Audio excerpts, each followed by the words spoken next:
Bengaluru rave party కేసులో హేమ పేరు బయటికి రావడంతో ఆమె గురించి ఇండస్ట్రీలో తెగ చర్చలు నడుస్తున్నాయి.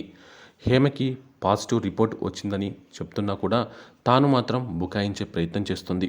పలు వీడియోలు విడుదల చేస్తూ ఫ్యాన్స్ని అటు ఇండస్ట్రీని కూడా తప్పుదోవ పట్టిస్తుంది. ఇక తాజాగా హేమ మరో వీడియో విడుదల చేసింది. ఈ వీడియోలో హేమ లైవ్లో తన ఫ్యాన్స్తో మాట్లాడింది. తాను బాగానే ఉన్నానని, థింక్ పాజిటివ్ అని, మనసులో ఏం పెట్టుకోవద్దని చెప్పింది. ఎవరు ఏమన్నా ఊరుకోవద్దని సూచించింది.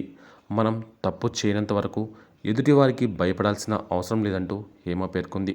ఒకవేళ మనం తప్పు చేసినా మనమేం దేవుళ్ళం కాదు కదా అని చెప్పింది. పొరపాటు జరిగినా సారీ చెప్పవచ్చని, అప్పుడు మనం ఫ్రెష్గా ఉంటామంటూ హేమ పేర్కొంది.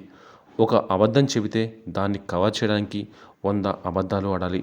అందుకే అబద్ధాలు ఆడకుండా ఉండటమే బెటర్ అంటూ హేమ పేర్కొంది. హేమ ఫ్యాన్స్తో మాట్లాడిన వీడియో ఇప్పుడు నెట్టింట తెగ వైరల్ అవుతుంది.